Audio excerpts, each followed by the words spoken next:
Do you know the whole North End once had a set of tunnels that kept certain people in touch with each other's houses and the burying ground and the sea?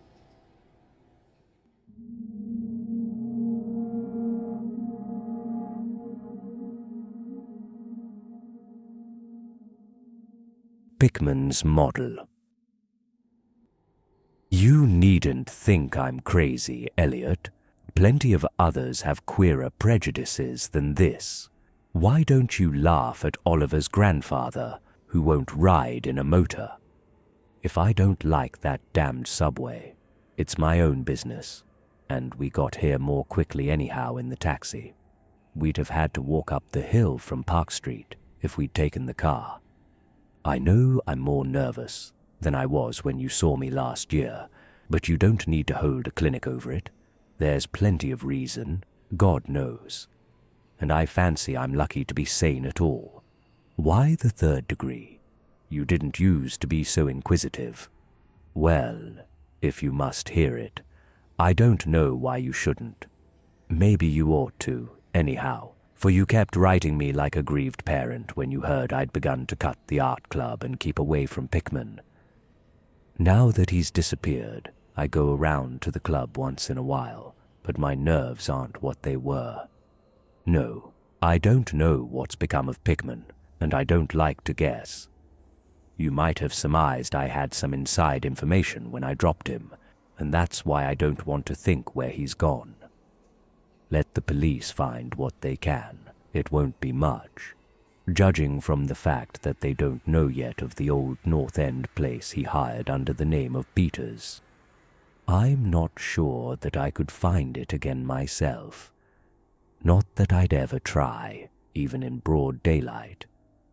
Yes, I do know, or I'm afraid I know, why he maintained it. I'm coming to that, and I think you'll understand before I'm through why I don't tell the police. They would ask me to guide them, but I couldn't go back there even if I knew the way. There was something there, and now I can't use the subway, or, and you may as well have your laugh at this too, go down into cellars anymore. I should think you'd have known I didn't drop Pickman for the same silly reasons that fussy old women like Dr. Reed, or Joe Minott, or Bosworth did. Morbid art doesn't shock me, and when a man has the genius Pickman had, I feel it an honor to know him, no matter what direction his work takes. Boston never had a greater painter than Richard Upton Pickman. I said it at first, and I say it still, and I never swerved an inch either when he showed that ghoul feeding. That, you remember, was when Mino cut him. It takes profound art and profound insight into nature to turn out stuff like Pickman's. Any magazine cover hack can splash paint around wildly and call it a nightmare or a witch's sabbath or a portrait of the devil. But only a great painter can make such a thing really scare or ring true. That's because only a real artist knows the actual anatomy of the terrible or the physiology of fear, the exact sort of lines and proportions that connect up with latent instincts or hereditary memories of fright, and the proper color contrasts and lighting effects to stir the dormant sense of strangeness. I don't have to tell you why a Fuseli really brings a shiver, while a cheap ghost story frontispiece merely makes us laugh. There's something those fellows catch beyond life that they're able to make us catch for a second. Doré had it, Syme has it, Angarola of Chicago has it, and Pickman had it as no man ever had it before or, I hope to heaven, ever will again. Don't ask me what it is they see. You know, in ordinary art, there's all the difference in the world between the vital breathing things drawn from nature or models, and the artificial truck that commercial small fry reel off in a bare studio by rule. Well, I should say that the really weird artist has a kind of vision which makes models, or summons up what amounts to actual scenes from the spectral world he lives in. Anyhow, he manages to turn out results that differ from the pretender's mince-pie dreams in just about the same way that the life painter's results differ from the concoctions of a correspondence school cartoonist. If I had ever seen what Pickman saw, but no. Here, let's have a drink before we get any deeper. Gad, I wouldn't be alive if I'd ever seen what that man, if he was a man, saw. You recall that Pickman's forte was faces. I don't believe anybody since Goya could put so much of sheer hell into a set of features or a twist of expression. And before Goya, you have to go back to the medieval chaps who did the gargoyles and chimeras on Notre Dame and Mont Saint-Michel. They believed all sorts of things. And maybe they saw all sorts of things too, for the Middle Ages had some curious phases. I remember your asking Pickman yourself once, the year before you went away, wherever in thunder he got such ideas and visions. Wasn't that a nasty laugh he gave you? It was partly because of that laugh that Reed dropped him. Reed, you know, had just taken up comparative pathology and was full of pompous inside stuff about the biological or evolutionary significance of this or that mental or physical symptom. He said Pickman repelled him more and more every day and almost frightened him toward the last. That the fellow's features and expression were slowly developing in a way he didn't like, in a way that wasn't human.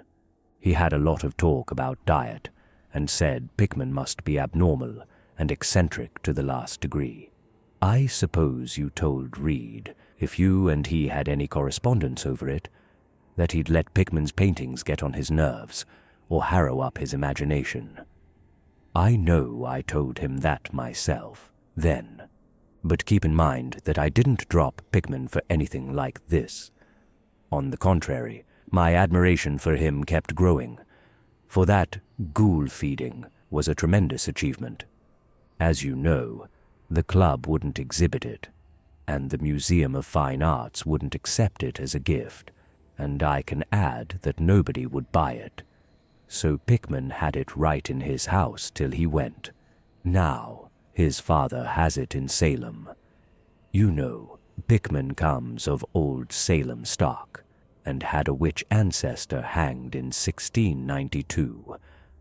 I got into the habit of calling on Pickman quite often, especially after I began making notes for a monograph on weird art. Probably it was his work which put the idea into my head, and anyhow, I found him a mine of data and suggestions when I came to develop it. He showed me all the paintings and drawings he had about, including some pen and ink sketches that would, I verily believe, have got him kicked out of the club if many of the members had seen them. Before long I was pretty nearly a devotee, and would listen for hours like a schoolboy to art theories and philosophic speculations wild enough to qualify him for the Danvers Asylum.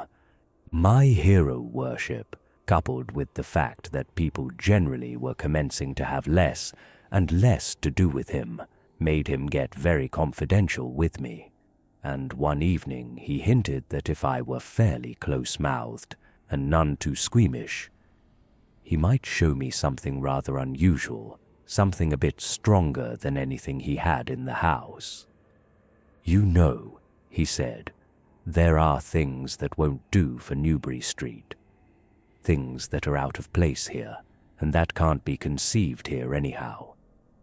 It's my business to catch the overtones of the soul, and you won't find those in a parvenu set of artificial streets on made land.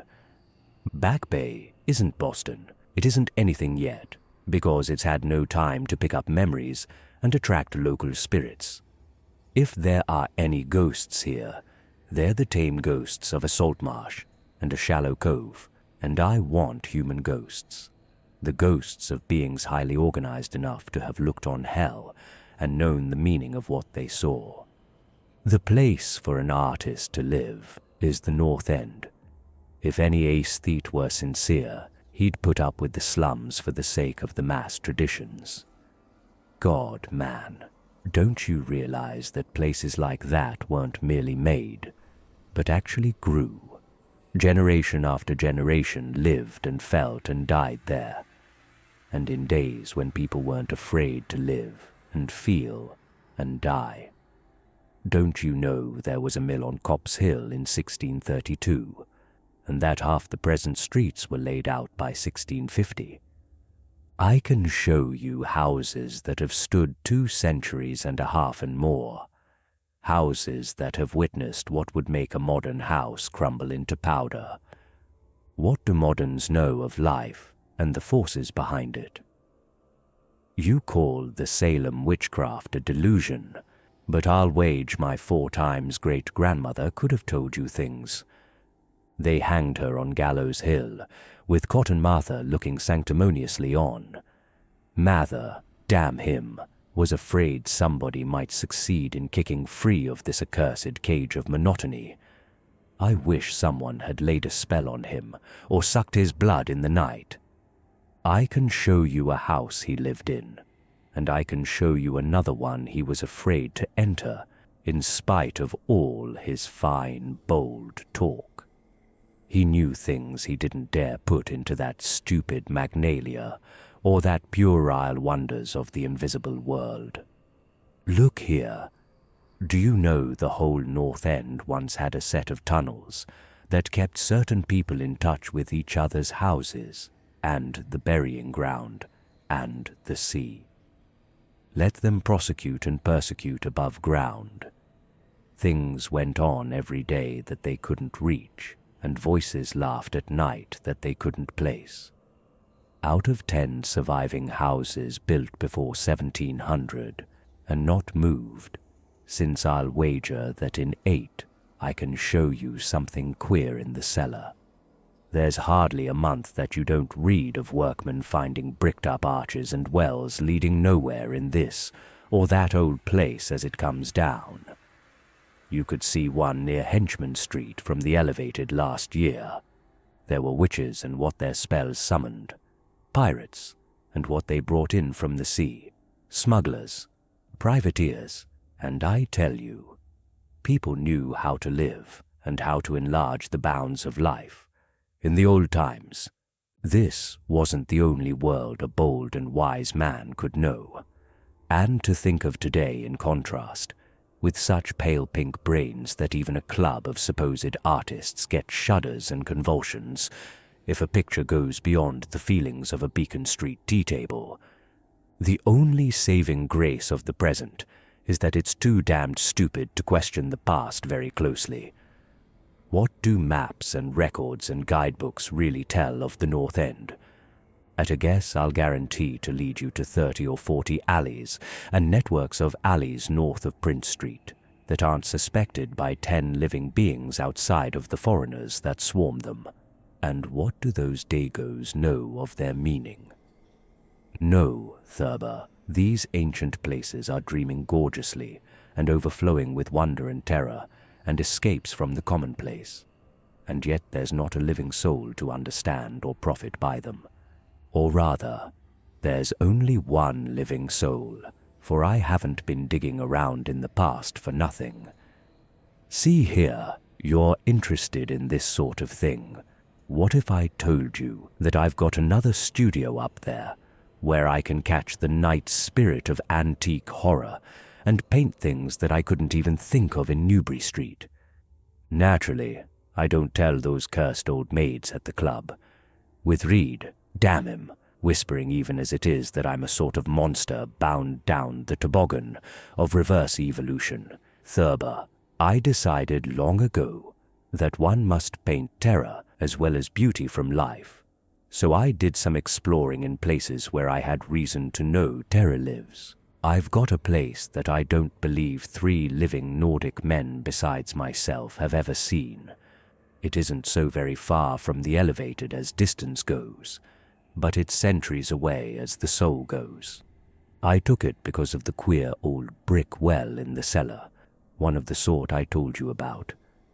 The shack's almost tumbling down, so that nobody else would live there, and I'd hate to tell you how little I pay for it. The windows are boarded up, but I like that all the better, since I don't want daylight for what I do. I paint in the cellar, where the inspiration is thickest, but I've other rooms furnished on the ground floor. A Sicilian owns it, and I've hired it under the name of Peters. If you're game, I'll take you there tonight.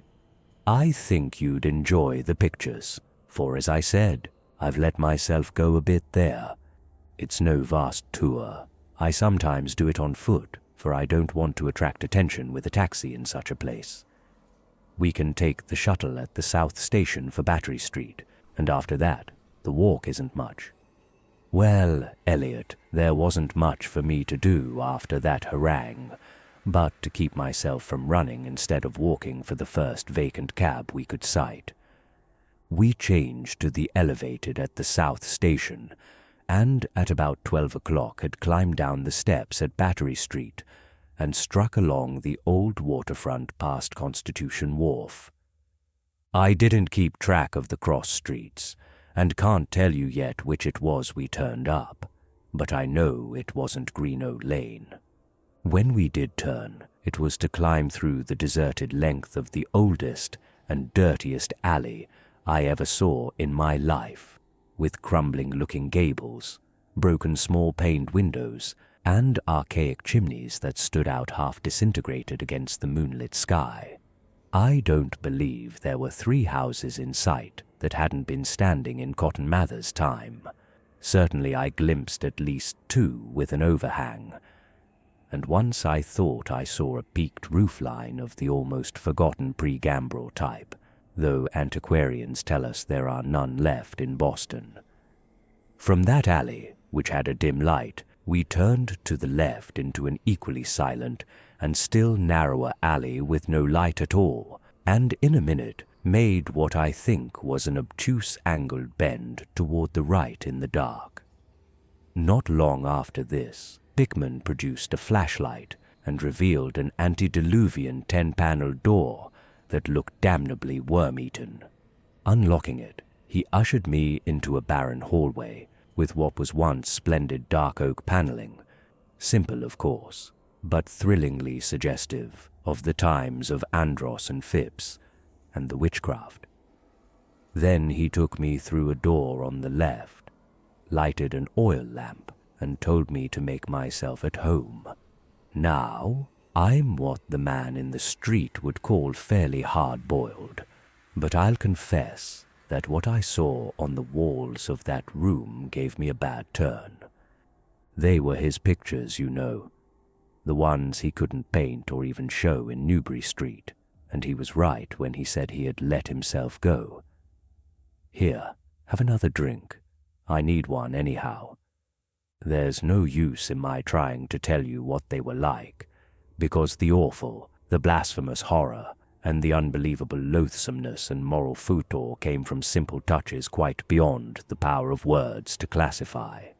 There was none of the exotic technique you see in Sidney Syme, none of the trans-Saturnian landscapes and lunar fungi that Clark Ashton Smith uses to freeze the blood. The backgrounds were mostly old churchyards, deep woods, cliffs by the sea, brick tunnels, ancient panelled rooms, or simple vaults of masonry, hill burying ground, which could not be many blocks away from this very house, was a favourite scene. The madness and monstrosity lay in the figures in the foreground, for Pickman's morbid art was preeminently one of demonic portraiture. These figures were seldom completely human, but often approached humanity in varying degree. Most of the bodies, while roughly bipedal, had a forward slumping and a vaguely canine cast. The texture of the majority was a kind of unpleasant rubberiness. Ugh, I can see them now. Their occupations, well, don't ask me to be too precise. They were usually feeding, I won't say on what. They were sometimes shown in groups in cemeteries or underground passages, and often appeared to be in battle over their prey, or rather, their treasure trove. And what damnable expressiveness Pickman sometimes gave the sightless faces of this charnel booty. Occasionally, the things were shown leaping through open windows at night, or squatting on the chests of sleepers, worrying at their throats. One canvas shewed a ring of them baying about a hanged witch on Gallows Hill, whose dead face held a close kinship to theirs. But don't get the idea that it was all this hideous business of theme and setting which struck me faint. I'm not a 3-year-old kid, and I'd seen much like this before. It was the faces, Eliot, those accursed faces, that leered and slavered out of the canvas with the very breath of life. By God, man, I verily believe they were alive. That nauseous wizard had waked the fires of hell in pigment, and his brush had been a nightmare-spawning wand. Give me that decanter, Eliot. There was one thing called the lesson, heaven pity me, that I ever saw it. Listen, can you fancy a squatting circle of nameless dog-like things in a churchyard teaching a small child how to feed like themselves? The price of a changeling, I suppose. You know the old myth about how the weird people leave their spawn in cradles in exchange for the human babes they steal. Pickman was showing what happens to those stolen babes, how they grow up, and then I began to see a hideous relationship in the faces of the human and non-human figures. He was, in all his gradations of morbidity, between the frankly non-human and the degradedly human, establishing a sardonic linkage and evolution.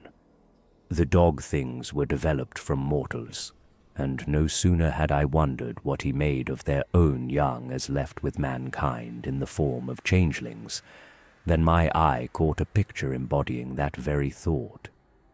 It was that of an ancient Puritan interior, a heavily beamed room with lattice windows, a settle and clumsy 17th-century furniture, with the family sitting about while the father read from the scriptures.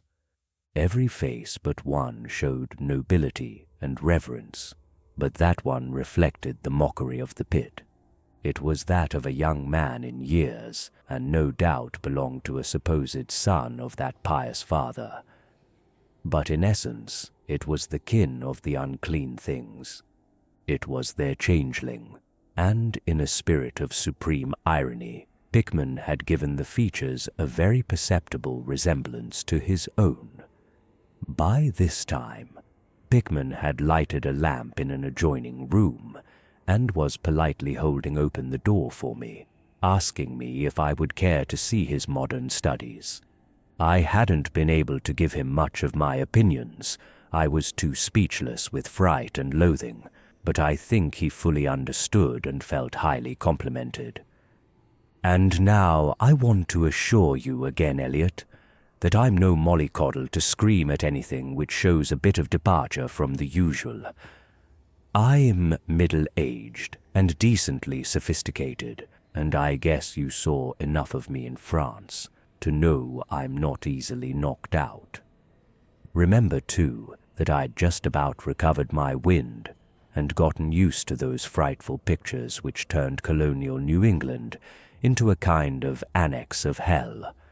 Well, in spite of all this, that next room forced a real scream out of me, and I had to clutch at the doorway to keep from keeling over. The other chamber had shown a pack of ghouls and witches overrunning the world of our forefathers, but this one brought the horror right into our own daily life. God, how that man could paint! There was a study called Subway Accident, in which a flock of the vile things were clambering up from some unknown catacomb through a crack in the floor of the Boylston Street subway and attacking a crowd of people on the platform. Another showed a dance on Copp's Hill among the tombs with the background of today. Then there were any number of cellar views, with monsters creeping in through holes and rifts in the masonry and grinning as they squatted behind barrels or furnaces, and waited for their first victim to descend the stairs. One disgusting canvas seemed to depict a vast cross-section of Beacon Hill, with ant-like armies of the mephitic monsters squeezing themselves through burrows that honeycombed the ground.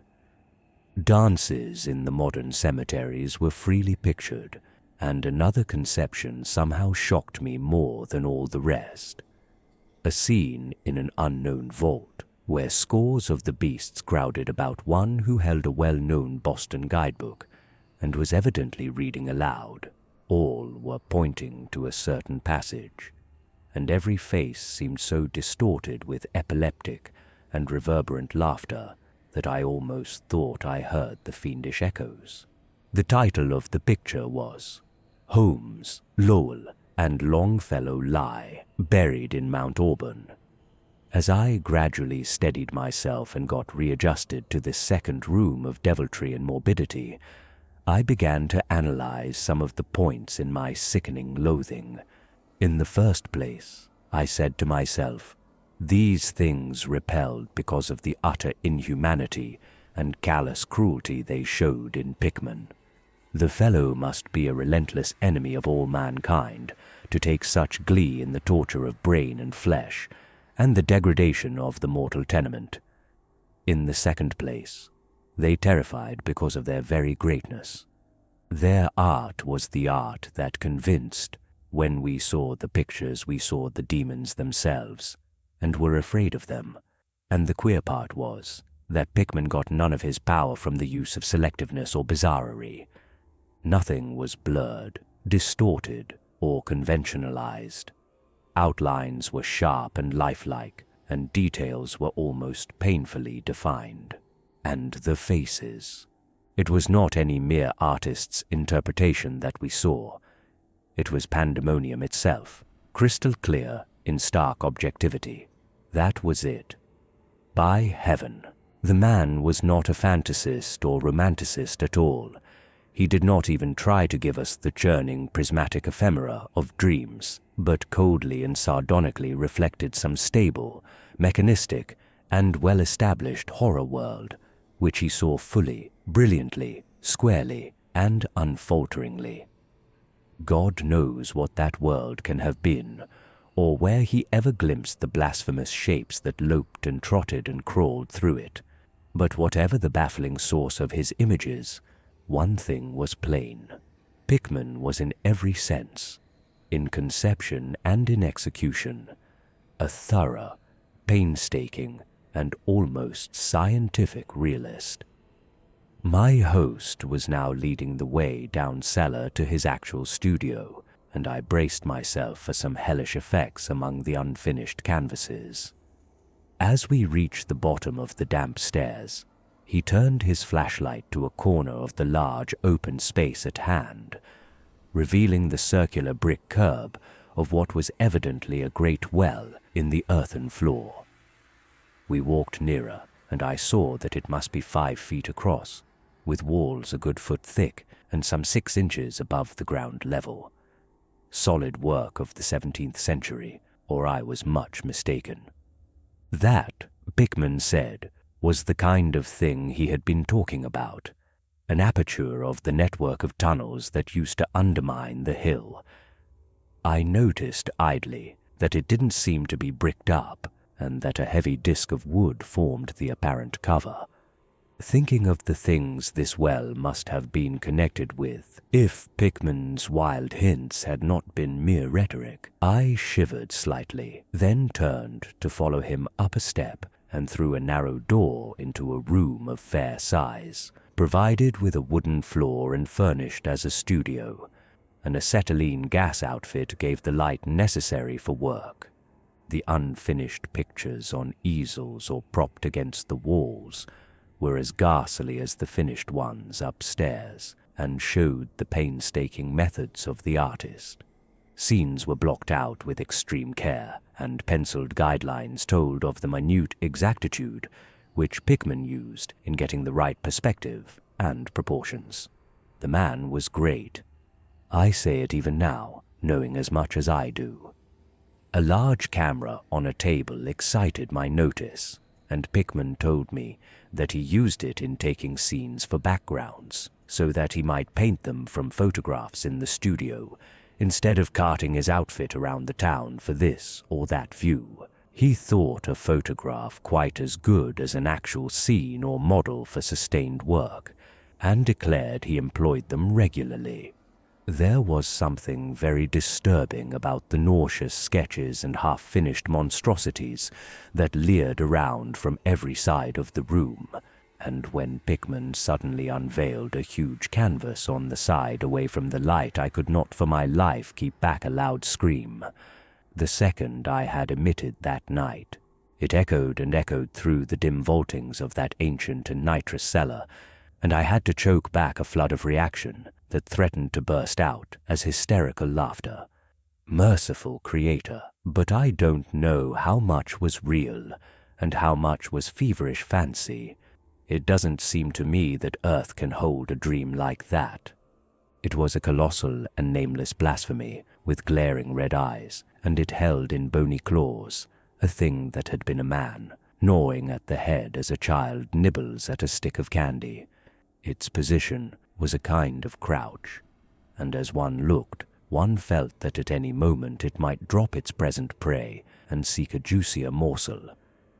But damn it all, it wasn't even the fiendish subject that made it such an immortal fountainhead of all panic. Not that, nor the dog face with its pointed ears, bloodshot eyes, flat nose, and drooling lips. It wasn't the scaly claws, nor the mold-caked body, nor the half-hooved feet. None of these, though any one of them might well have driven an excitable man to madness. It was the technique, Eliot, the cursed, the impious, the unnatural technique. As I am a living being, I never elsewhere saw the actual breath of life so fused into a canvas. The monster was there. It glared and gnawed and gnawed and glared, and I knew that only a suspension of nature's laws could ever let a man paint a thing like that without a model, without some glimpse of the nether world which no mortal unsold to the fiend has ever had.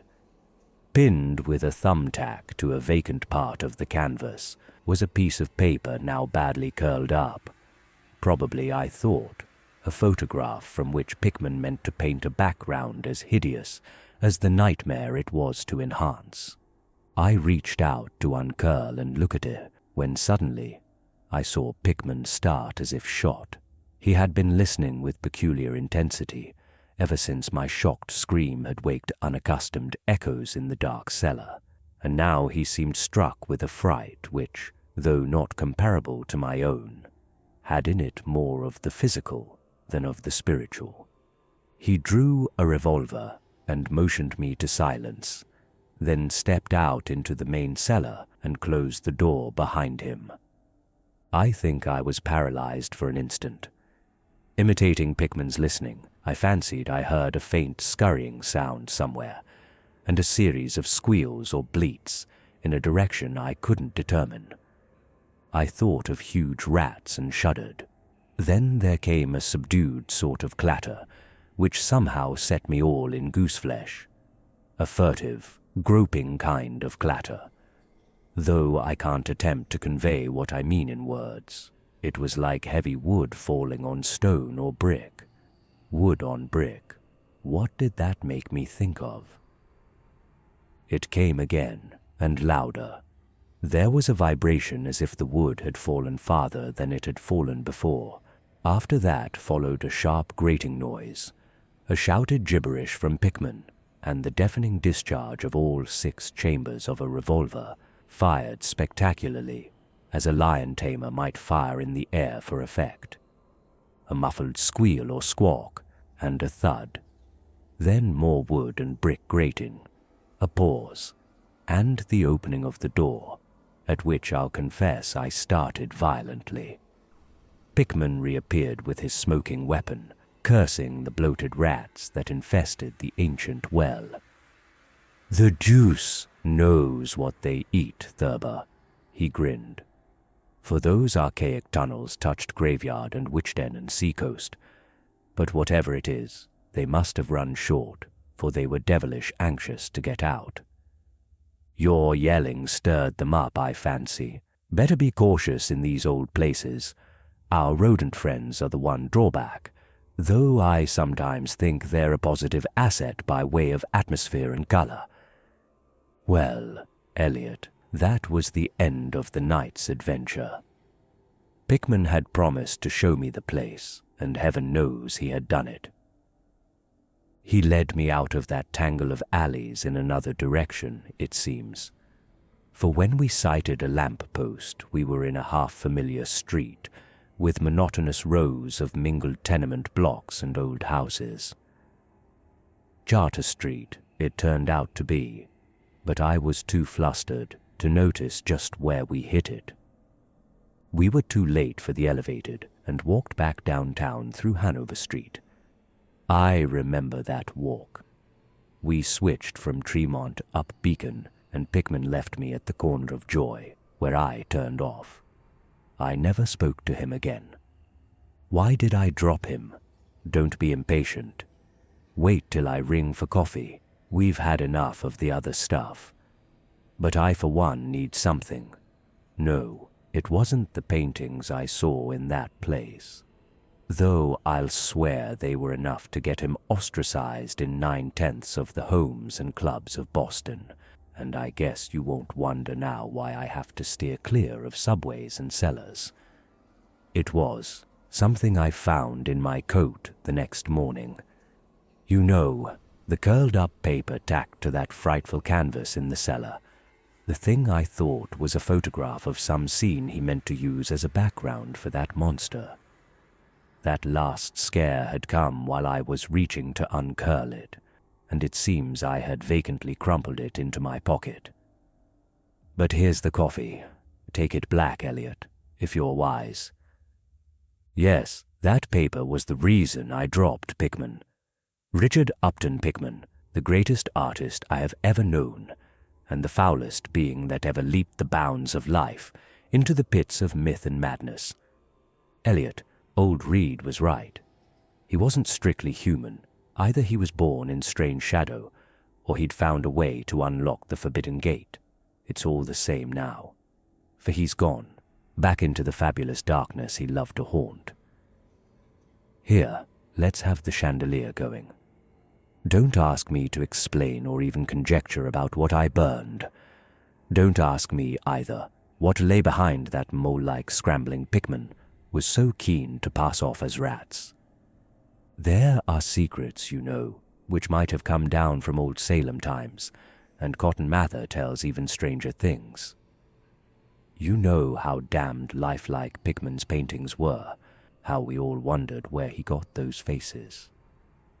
Well, that paper wasn't a photograph of any background after all. What it showed was simply the monstrous being he was painting on that awful canvas. It was the model he was using, and its background was merely the wall of the cellar studio in minute detail. But by God, Eliot, it was a photograph from life.